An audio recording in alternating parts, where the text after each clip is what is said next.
I've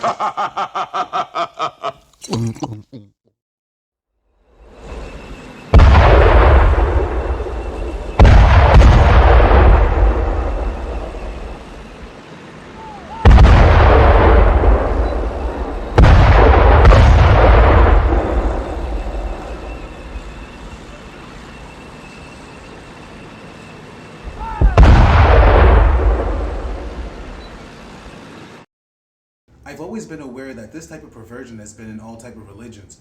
What I wasn't aware of that this type of doctrine is used in some sections of Judaism that make this type of perversion permissible. Then I realized I was not only having a conversation with a biblical idiot, I was having a conversation with a biblical pervert. So I posted the video on my Facebook page to get other people's opinions, and the results was even more disturbing. I actually had people on my friends list agreeing with the cult leader's perverted views. Even when the occult leader posted the audio on his brothel channel, plenty of his perverted disciples was agreeing with his perverted views. I guess those are the ones Asher does physical source fights with privately after Shabbat.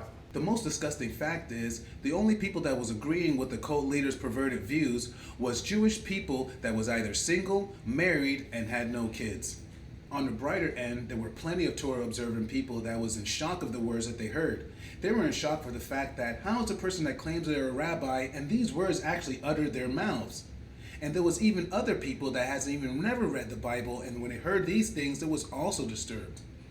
Hey, how you doing? Hi, I'm doing good, thank you. All right, to put things in a great understanding, you are a believer?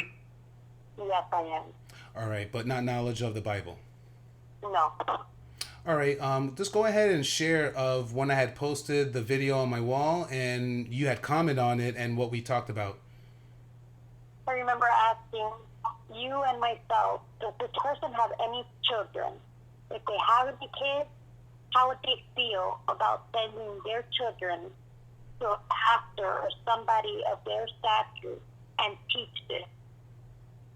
Well, yeah, as a parent myself, it does, it definitely does raise a red flag of, would you send the children there? No, I wouldn't.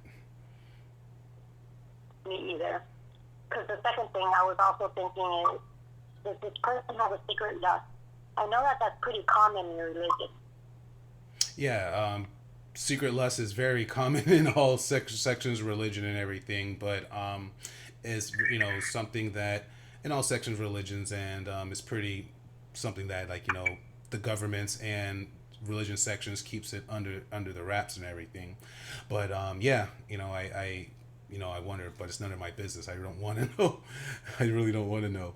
But and also please share with us of when you read Leviticus for the very first time, and you put this whole thing together, your comment.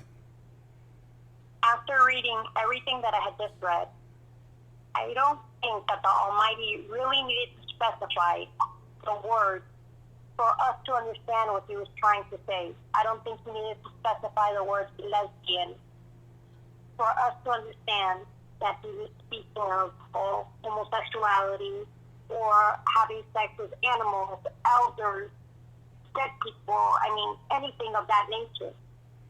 Yeah, very sexual immoralities and everything that are just it doesn't need to be, it just, that's my take on it. It doesn't really need to be said. But thank you. So also just for the record, the reason why I appreciate you doing the this testimony is for the fact that you are a believer, not knowledgeable of the Bible. However, when you did hear those things, you brought it to my attention and you were disturbed about it. So I appreciate your testimony, and when I talked to you about it and asking you to do this, you're like, not a problem. But so I say thank you.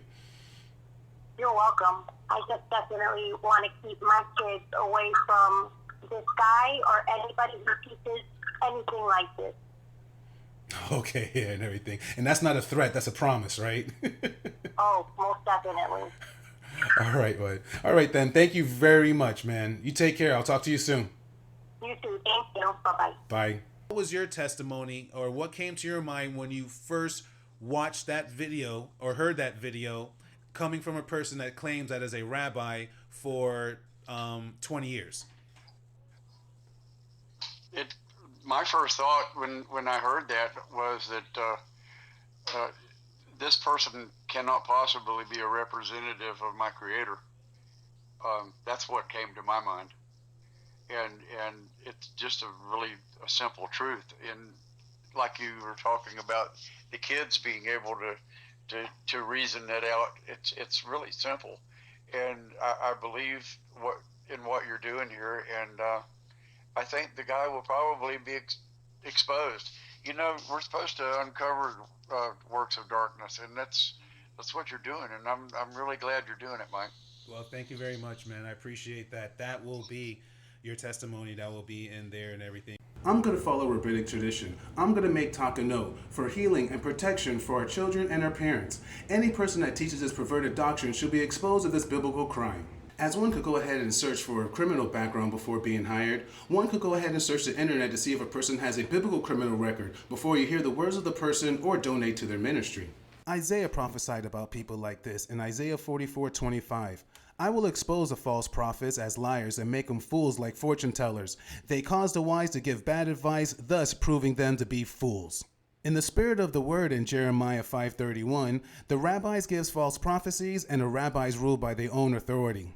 Former Pharisee Shaul explains in his letter to the Ephesians in 5:11, have no fellowship with worthless deeds of evil and darkness. Instead, expose them. A cult leader, Asher Meza, aka George, has exposed himself of not having the Holy Spirit of the Creator inside of him. He doesn't have the Spirit of the Torah in him. No. He's a spiritual adulteress. By violating the very first commandment of the Creator, he had whored himself a golden calf and made up his own God before the Creator, and Apocalypse his perverted spirit, teaching and preaching abominations and proudly blaspheming the Creator internationally.